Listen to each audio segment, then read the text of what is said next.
Assalamualaikum warahmatullahi wabarakatuh. Kembali lagi ke channel Cinggu Kelas. Kali ini kita akan mempelajari partikel G. Nah, apa itu partikel G? Partikel G memiliki arti dengan, secara, dan yang. Nah, itu memiliki 3 arti tergantung pada konteks kalimatnya itu. Nah, biasanya dia itu digunakan untuk kata sifat kayak gitu. Dan di sebelah kanannya dia itu akan predikat. Jadi biasanya predikatnya kata kerja sih. Contohnya yang ini. Ini contohnya. Nanti dia di sebelahnya itu predikat semacam kata kerja, karcida. Ini juga sama. Itu di sebelahnya itu predikat semua. Itu yang G.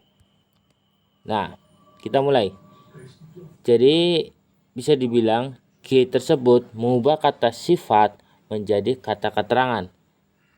Jadi dalam bahasa Korea itu ada 4 bentuk, yaitu pertama kata kerja, kata sifat, dan kata benda. Itu yang biasa kita tahu. Tapi ada satu lagi yaitu kata keterangan. Apa itu kata keterangan? Dia itu menerangkan suatu kosakata yang ada di sebelahnya, biasanya di sebelah kanannya gitu. Contohnya kayak semacam yepen saram, orang yang cantik. Nah, dia menjelaskan bahwa orang tersebut itu cantik. Itu kosakata kata keterangan. Kayak gitu. Nah, jadi kayak gitu. Jadi ada 4, kata kerja, kata sifat, kata benda, dan kata keterangan. Sebenarnya sih masih banyak bisa kita bedah gitu dari kosakata tersebut. Contohnya aja kayak kata kerja itu bisa kita bedah menjadi ada 2 bentuk, yaitu kata kerja pasif dan aktif, yaitu salda tinggal, gada pergi, mokta itu makan, kayak gitu. Nanti juga ada kata sifat yang yepeda, dalda, terus ada kata sifat banyak lagi lah, kayak gitu. Yepeda apa artinya? Yaitu cantik, dalda itu manis, yaitu. Terus juga kata benda. Kata benda juga banyak, ada kata benda abstrak, kata benda yang bisa dilihat, bisa disentuh. Contohnya kayak gabang, tas, moja itu topi, dan sijang itu pasar. Itu. Dan yang terakhir yaitu kata keterangan yang akan kita pelajari sekarang. Nah, kata keterangan juga banyak. Jadi ada berbagai macam kata keterangan, yaitu kata keterangan murni dari kosakata tersebut, yaitu contohnya aju, sangat, itu dari kosakata tersendiri, atau kata keterangan yang ditambahkan dari partikel G. Contohnya kayak di sini YPG. Nah, itu. Dengan cantik, secara cantik. Nanti diartikannya kayak gitu. Terus yang ketiga juga sama, yang di sini yepen. Nanti ada bagian yen kayak gitu. Dia mengubah kata sifat tersebut menjadi kosakata kata keterangan. Dan yang di sini itu 80% diartikan yang, kayak gitu. Nah, kalau yang G itu lebih dominan diartikannya dengan sama secara. Itu yang di G, kayak gitu. Terus bedanya apa? Kalau G itu di sebelah kanannya itu kan predikat di sini, kayak gitu. Terus di sini juga sama predikat yang kata kerja kayak gitu. Sementara kalau yepen nanti di sebelah kanannya itu udah pasti itu kata benda. Jadi ini udah pasti kata benda. Contohnya kayak gimana? Kayak tadi ya, yang yepen saram, orang yang cantik kayak gitu. Yepen nyoja, perempuan cantik kayak gitu. Jadi ada beberapa kata keterangan yang udah pasti banget gitu. Di sebelah kanannya itu kata kerja atau predikat. Terus yang ada kosakata kata keterangan ya, contohnya kayak yepen, yang di sebelah kanannya itu udah pasti kata benda gitu. Nggak bisa kita tukar balikan. Kayak gitu. Tapi ada beberapa kosakata kata keterangan yang bisa pindah ke kata kerja, bisa pindah ke kata benda gitu. Bisa bolak-balik gitu, tergantung ya maunya kita. Yaitu kosakata keterangan apa? Yaitu kosakata keterangan aju, yang kosakata murni dari kosakata kata keterangan tersebut, nggak ada dari modifikasi dari YPG dari nian nggak ada, jadi murni kayak gitu. Kosakata kata keterangan murni, dia bisa di sebelah kanannya kata benda, terus sebelah kanannya kata kerja, sebelah kanannya kata sifat, di sebelah kanannya kata keterangan itu tersendiri juga bisa. Itu bedanya kosakata kata keterangan yang asli sama yang modifikasi kayak gitu. Jadi yang asli itu lebih bebas, dia mau sebelahnya mana terserah dia gitu. Nah, terus yang ini, yang mani itu kan dari kata-kata sifat yang dari asal kata manta, artinya banyak. Nah, untuk kosakata ini, jadi ada beberapa kata sifat yang macam kayak gini, ya semacam kayak kata sifat tak beraturan gitu. Nanti kata sifat tersebut ketika jadi kata kerja itu kata kerja yang tidak beraturan. Contohnya yang ini mani, manta dari kata mani dari kata manta artinya banyak kayak gitu. Jadi mantanya berubah menjadi mani. Terus yang darda berbeda menjadinya dala kayak gitu. Bukan darge, jarang banget darge, tapi diartikan dala kayak gitu. Jadi ada beberapa yang kata sifat itu bisa menjadi kata keterangan. Dan yang lebih enaknya lagi, semacam kayak mani yang kata sifat tak beraturan menjadi kata kerja yang kata keterangan yang tidak beraturan, itu konteksnya itu sama kayak aju. Jadi dia itu bisa dekat di sebelahnya kata keterangan, kata kerja, kata sifat, dan kata benda. Itu. Ini juga bebas. Jadi yang terbelenggu itu kata keterangan apa? Yaitu YPG sama YPen doang. Itu. Jadi yang ada G itu udah pasti sebelah kanannya predikat atau kata kerja maupun kata sifat. Terus yang di sini kalau nian itu udah pasti sebelah kanannya kata benda. Selain itu, yang di sini semacam mani, aju, dala, terus nomu itu bebas. Mau kemana pun kita pasang, orang Korea pasti ngerti gitu artinya. Terus kita mulai di sini. Contohnya Songsae님은 한국어를 재미있게 가르쳐 주십니다. Songsaenim itu guru, 한국어 itu bahasa Korea, 재미있 itu dari kata 재미있다 artinya menyenangkan. 가르쳐 주십니다 dari kata 가르치다 yang artinya mengajar ditambah aojuda. Bisa dibilang aojuda itu artinya makan. Jadi kata kerja ditambah aojuda menjadi makan. Kata kerjakan, maaf. Jadi kayak semacam makan, memakankan, minum, meminumkan gitu. Jadi aojuda itu makan. Jadi garchida yang artinya mengajar ditambah aojuda menjadi garchojuda. Nanti ditambah si itu bentuk halus kayak gitu. Kita ulang, garchida mengajar ditambahkan aojuda menjadi garchoju artinya mengajarkan. Nah, untuk artinya kita artikan dari sini Songsaenim guru mengajarkan bahasa Korea secara menyenangkan, yaitu. Atau kita artikan juga bisa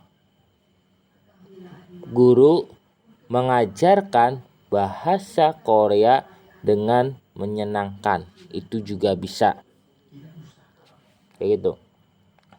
Untuk artinya biasanya untuk G 70 atau 90% itu kita artikan predikat dulu.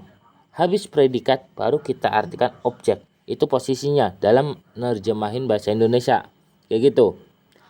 Baru kita ke 재미있게 yang kosakata kata keterangan kayak gitu. Jadi objek duluan baru 재미있게. Itu cara nerjemahnya.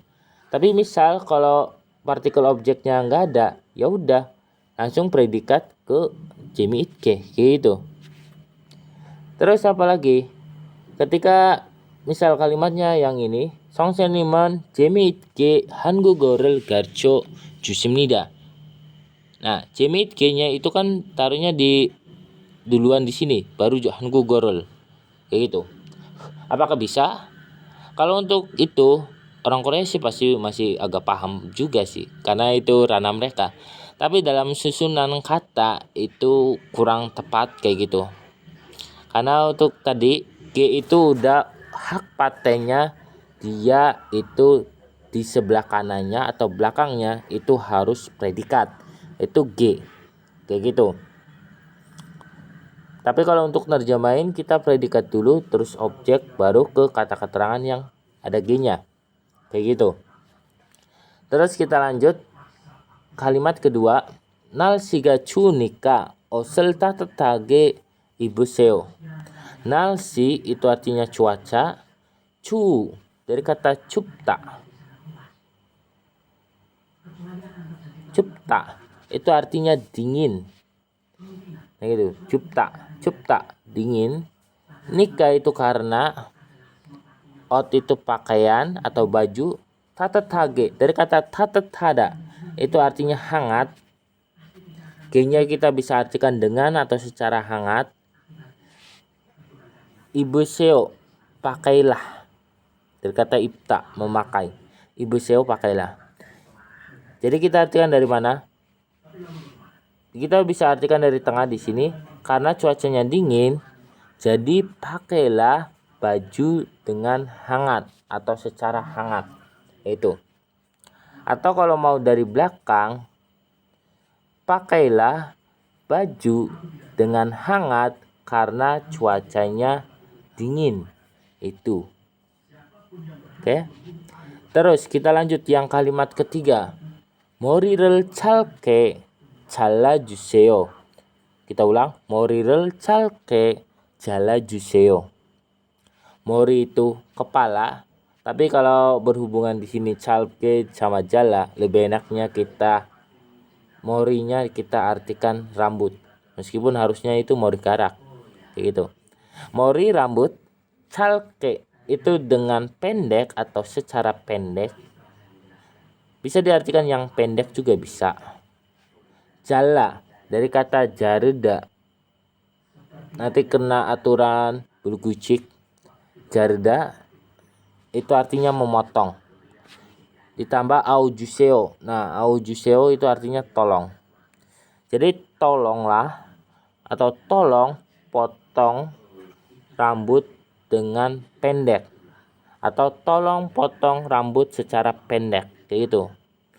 Itu juga bisa, tolong potong rambut yang pendek. Itu juga bisa. Kayak gitu. Jadi kayak itu. Kita artikan predikat dulu, objek baru yang kosakata kata keterangan yang ada G-nya. Kayak gitu. Terus yang tadi saya bilang ada kata sifat yang khusus atau tak beraturan.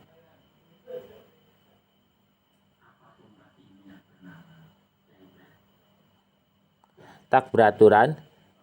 Jadi kata sifat tersebut apa ya? Bentuk tidak beraturan, dia punya bentuk tersendiri gitu. Jadi ada misal kayak manta.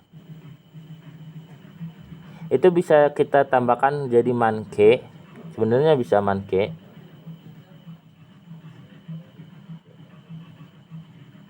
Manke. Tapi jarang banget orang Korea menuliskan manke. Mereka lebih sering pakainya mani. Karena apa? Karena lebih bebas gitu. Jadi ada beberapa kata sifat itu lebih sering ada kata sifat yang tidak beraturannya. Karena apa? Nanti untuk bikin kalimat, susunan kalimatnya itu lebih bebas daripada kita pakai G-nya. Biasa kalau G kan terbatas, pasti dia harus dekatnya predikat di sebelah kanannya atau belakangnya. Tapi kalau kita pakai mani, maka lebih mempermudah. Jadi lebih mempermudah. Mau kita maninya lebih dulu, mau itu lebih belakang atau apapun gitu. Sementara yang penting dia masuk ke struktur kalimat, maka itu masih bisa dimaklumin atau masih sesuai dengan struktur kalimat gitu. nggak dipermasalahin. Tapi cuman kalau G terus kita paksain di belakangnya atau sebelah kanannya itu kata benda, maka orang Korea pasti mempermasalahin hal kayak gitu atau hal kayak gini, maaf. Jadi gitu. Kita ulang. Jadi ada kata sifat khusus atau bisa dibilang bentuk tidak beraturannya, seperti mani dari kata manda yang artinya banyak, pali dari kata pareda yang artinya cepat. Pareda itu cepat, jadinya pali. Moli dari kata morda artinya jauh. Molda kalau nggak salah. Molda itu artinya jauh. Itu. Untuk contohnya kayak di sini. Nah, Onol 정말 많이 먹었어요. Onol hari ini 정말 itu sangat, 많이 itu banyak, 먹었어요. Mokta artinya makan, osoyonya sudah. Jadi hari ini sudah makan banyak, atau bisa dibilang lebih enaknya hari ini aku makan banyak banget. Enggak, itu apa ya, fleksibel banget sih kalau untuk bahasa, setiap bahasa gitu. Bisa diartikan hari ini aku makan banyak banget, atau kita artikan dari sini hari ini saya sudah makan sangat banyak, kayak gitu. Terus mulai kita kalimat kedua, 늦었으니까 빨리 갑시다. Yaitu 늦었으니까 빨리 갑시다. 늦었으니까, maaf. Neta artinya terlambat, outnya itu artinya sudah, enika karena, jadi karena sudah terlambat. Pali gapsida, pali cepat, gapsida dari kata gada yang artinya pergi, ditambah biapsida ayo pergi, atau pali gapsida ayo cepat pergi, yaitu. Nah, untuk artinya bisa pakai yang sini yang diterjemahin udah telat, ayo kita cepat-cepat pergi, itu juga bisa. Atau kita artikan sesuai dengan konsep di sini, karena sudah terlambat, ayo cepat pergi. Nah, kita ini dari mana? Munculnya dari mana? Ingat, untuk biopsida itu udah pasti banget itu subjeknya kita atau kami. Kita gitu. Jadi untuk semacam kalimat kayak gini, meskipun nggak ada uriga atau urinan, tapi udah pasti bahwa kalimat tersebut menjelaskan kedua orang tersebut harus melakukan hal tersebut, kayak gitu. Makanya biopsida gitu. Jadi biopsida bisa dibilang itu subjeknya udah pasti kita, kalau nggak ada subjeknya gitu. Tapi kalau semacam kayak enggak sih, benar sih kita sorry jadi kayak gitu. 늦었으니까 빨리 갑시다, ayo cepat pergi karena sudah terlambat, atau karena kita sudah terlambat, itu juga bisa kok. Terus yang kalimat ketiga, 여기에서 멀리 가지 마세요. 여기에서 dari sini, 멀리 itu jauh, 가지 마세요 jangan pergi, yaitu. Jadi jangan pergi jauh dari sini. Itu artinya. Oke, sampai sini. Maaf kalau ada salah kata